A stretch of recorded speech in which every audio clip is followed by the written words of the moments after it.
Hi, this is Shade Foray with TaxSaleSupport.com. I'm here with Steven Swenson again, and this is one of our Deal of the Week videos where we talk about different tax sales, either ones that are coming up or ones that have already happened. In this case, we're going to be talking about a sale that's actually happening right now. Yeah, exactly. This is a pre-auction review, and we're going to be talking about the state of Pennsylvania. Now, Pennsylvania can actually have four types of different tax sales, but today we're going to be talking about the upset sale. Yeah, which it can be a little bit confusing, for investors. I think when you're looking at it, because they do have these different sales. The upset sale. What's important to understand about the upset sale is that it's a type of tax sale that happens before the property's actually been judicially foreclosed on. So in other words, there can still be things attached to the property when, in an upset sale. Yeah, the upset sale is the first sale that's going to take place on the property, and we'll get a little bit more into the details. It takes place usually in September, and what makes the upset sale unique is, like Shade said, it hasn't gone through a judicial foreclosure, which means any liens, any judgments, any mortgages, any other type of other taxes can still and will attach to the property. So unlike a judicial sale or a normal tax deed, you can still have these liens and judgments that are going to attach to the property. Yeah, so that's important to note, and makes it just a little bit different from other sales where you need to do additional research, because you're not going to have all of those liens just suddenly wiped out with a foreclosure. Yeah, now we talked about the other different types of sales. With the private sale, that doesn't happen with all counties, but what that is that's just an over-the-counter of one of these upset sale properties. Now, after it's gone through one of these upset sales, then what happens is it goes through a judicial foreclosure. And that's where it's going to eliminate any liens, judgments, mortgages. So properties that don't get purchased at the upset sale then will go to the judicial sale. And after that, if they're left over the counters are called the repository sale. Yeah, exactly. So there is, that system there, and that's probably the best way to understand it. After they go through that judicial sale, then they do have things that are, wiped out from them. But at this stage in the process, there are still liens and things to worry about. Well, and one thing to consider, this is the first time that these properties have gone to auction. So you still are gaining ownership to the property. You could still rent the property out. You could live in the property. But it's any judgments and liens are still going to attach. So you really got to research these properties because they could have a mortgage on there, and it could still be the land or the property could still be collateral for the loan. Yeah, yep. That's one of the things that makes it different. We also wanted to do a shout out here to some of our YouTube members. Yeah, exactly. We want to thank all of our YouTube members. We also have, as we mentioned, YouTube membership starting at $2.99. We have 3 different levels. So if you're interested, you can go ahead and check out that and definitely subscribe so that you'll be notified about any of our upcoming videos. Now, the auction we're looking at is for Berks County, Pennsylvania, and this is an auction that they're actually doing through Bid for Assets. So, they have it listed as their upset sale. Yeah, this happens on September 29th through 30th. Like Shade said, it's going to be an online auction through Bid for Assets. Now, what we're going to do today is we're actually going to go online and we're going to look at the auction on Bid for Assets and review some of the properties. All right, so what we're going to do here is we are going to begin from the website here, from Tax Sale Support. And so we're going to go into the list center, into the online auction center. Yeah, we can see in the auction calendar as well, but for the online auctions, it's usually quicker just to go to the online auctions. Then you'll be able to see any of the online auctions that are coming up. And then we'll scroll down to where we get to Pennsylvania. Down to the P's.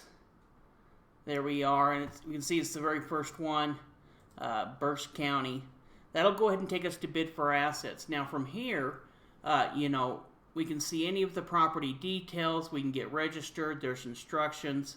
And then down there below, we have the auction folder, which is going to have a big list. Now, do you know how many properties they had, Shade? You know what? I would have to probably look at this to even know for sure. It is a lot. In fact, why don't we show them this list real quick? So if you log into the service, you can actually download the Excel version of the list, so you don't have to look at them electronically. It's kind of hard because you can't see any details. You have to click on each one at a time. So one of the things that we do is if there's a list that we can download, like an Excel list, we're always going to download that because it gives us the ability to see so much more information. And on top of that, I actually deleted several columns worth of information so that I could see, the main bits of information that were important. So I can see that there's about 1,539 properties, I think is how many are in this auction. It's a huge auction. Well, and I saw some properties, I think they started $1,000. Yeah. And I saw some that, were $1,000 and really was a pretty good piece of land. Yeah. Like a $10,000, $12,000 piece of land, 2.5 acres. There is a lot of good properties here, but again, we've got to go through and do the due diligence beforehand, which means we either do a professional title search or what we call and teach our members an investor title search. In fact, we did this, we taught this in our last weekly webinar this week, and how do we go through and research for these other governmental liens ourselves. Yeah. And that's something we're going to have to do, or get some type of title search done, because you could buy a property and suddenly, if you've been a little bit competitive and bid up this property, it could have, a lot of additional fees or problems with it. Yeah. Now, there's quite a bit we can look at, and actually a lot of the properties, I was pretty amazed by just the number of good quality investments that are in this list. So if you start going through these properties, a lot of these are going to look like pretty good or decent investments here. I think just about anywhere that we look. So for instance, and in fact, really, I probably only looked at maybe, 6-10 properties, but every one was usable. Yeah. So this opens up at $8,000 is the minimum bid on it. We can see it has a physical address here, and it has an assessed value of $71,000. We can also see the address it has listed here is for Skyline Drive.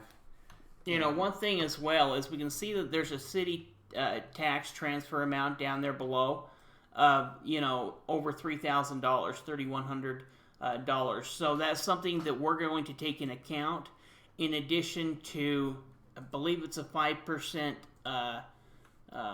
fee for bid for assets. It could be 10%. Yeah. I was looking at one of the other counties earlier, and it said 5%. But, so there's going to be additional fees on top of it that we're going to need to take into account.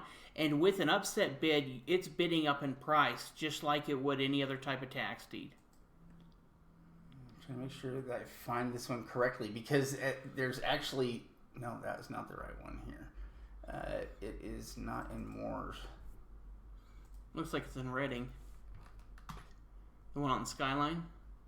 Yeah. Yeah, it's in Reading. There we go. Okay, so there we've got the property there, and let's see, and I've got the GIS map up right here, that can verify and make sure that it's telling us, that it's in the, we are looking at the correct property here, and so, that looks correct there, and we could also see here image from 2021.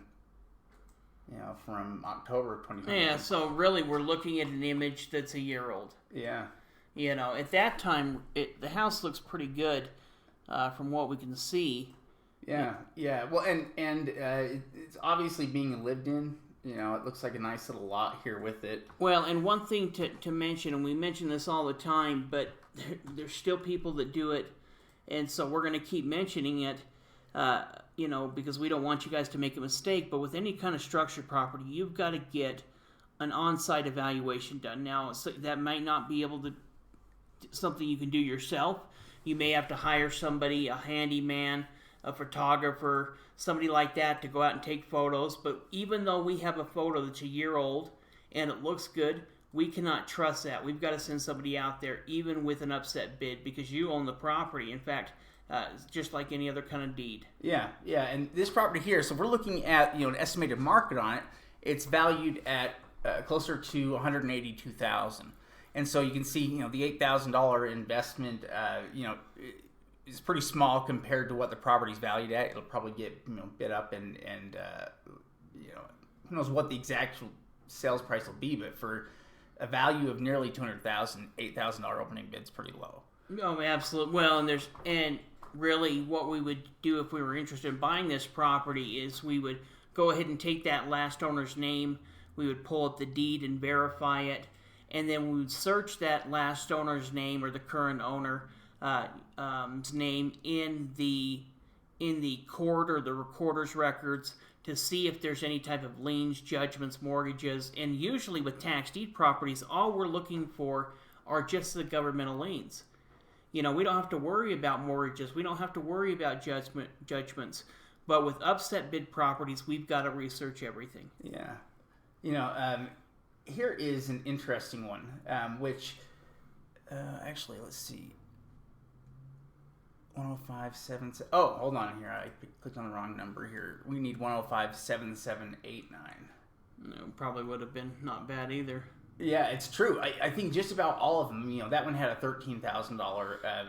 It's just what's on the deed. Yeah, that's the big risk with the a lot of these properties. It's true. Like for instance, this property right here is a really interesting one. So we've got a $5,000 opening bid. A pretty low opening bid amount. We've got the address there. We've got a total assessed value of $179 on the property here, and we've got the address along with the GIS, and we can also see that that's at nearly $8,000. That's $8,000 for the transfer tax. Yeah, so we're looking at a $5,000 bid plus the $8,000 transfer tax. As the opening bid, there's a recorder's fee of $82, and then also the bid for assets fee on top of it. But of course, you're buying these properties, and it still is a tax deed. They're still going to give you a deed to the property. So you could go ahead, if the property is vacant, and rent it out. If it's occupied, you can contact who's living in there, find out if they're interested in renting it or buying it, and see if you can work out something with them. If not, have them leave the property and then do whatever you want to it at that point, whether that be rehabbing the property or selling it and letting somebody else come in there and rehab it. Yeah. In fact, so this is the property that we're looking at right here that has a $5,000 opening bid. If we look at it here, it's a nice property here. It is, I believe, we're looking at this property right here. It's a nice big home. Let's go like this. It is nice. Yeah, I mean it's a very nice home.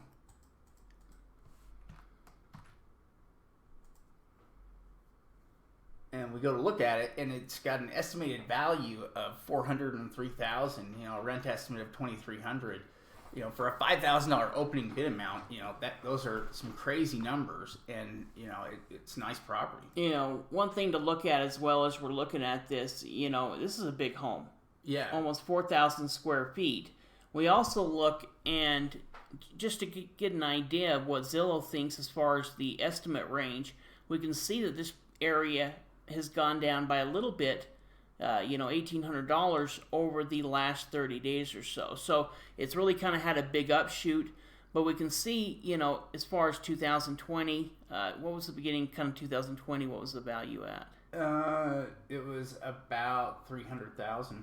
$300,000. So it jumped up about $100,000. But really, it's been, that $300,000 mark, though, it's been a $300,000 property in that range from, really back...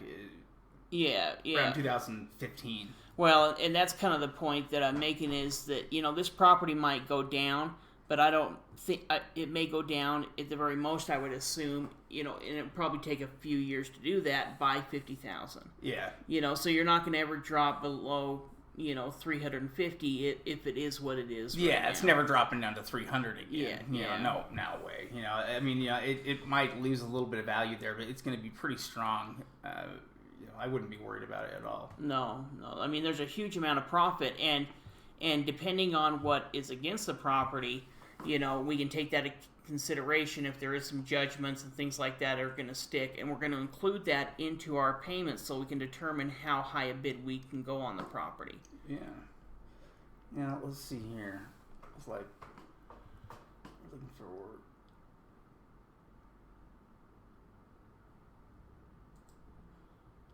I think here's another interesting one where you've just got a really inexpensive investment opening bid amount, $4,000.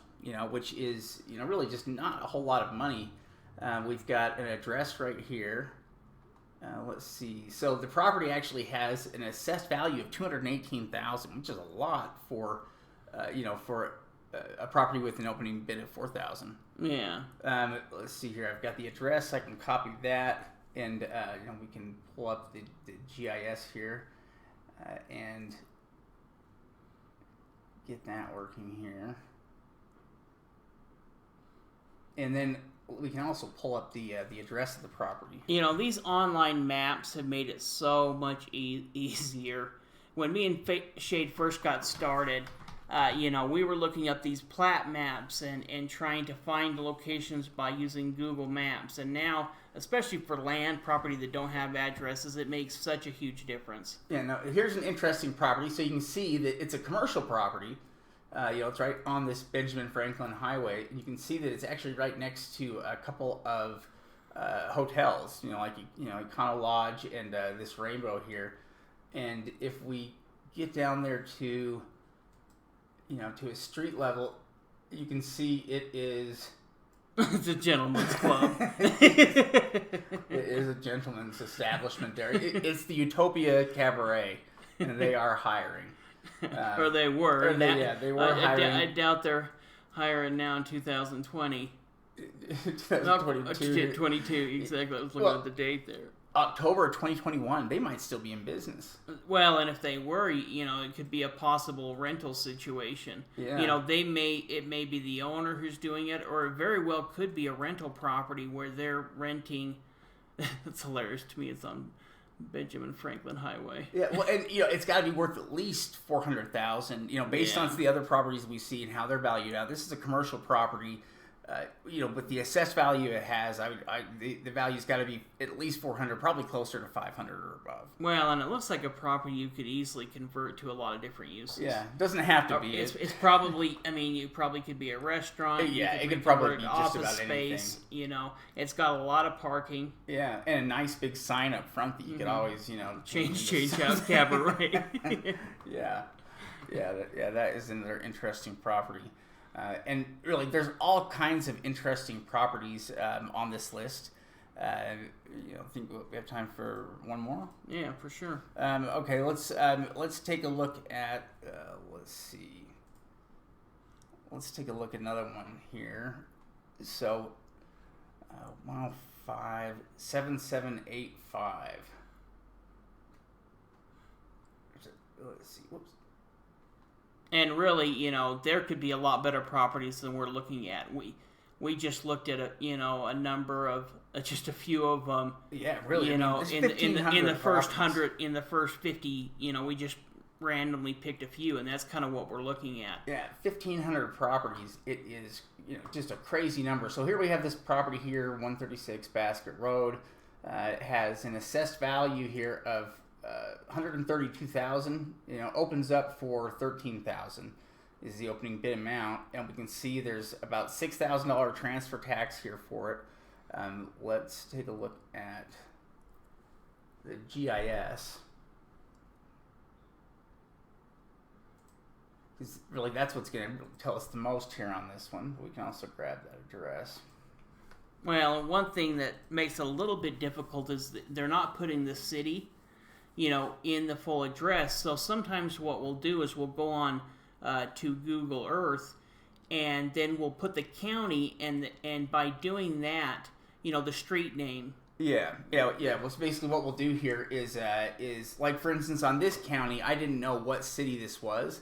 So I just basically put in the street address, and then I put in Berks County, and it showed, the only other option there was Douglasville, for options with that address in Berks County. And so if there is 2 addresses or 3 addresses within the county that have that, we can look at them and then compare it to the overhead map and determine, we're at the right location. Yeah, so this one, it looks like this is 136 Basket Road in Ole. Which that's a way that we can find it here. And, and what we see here is actually, just, this is an amazing property here. It's 64 acres.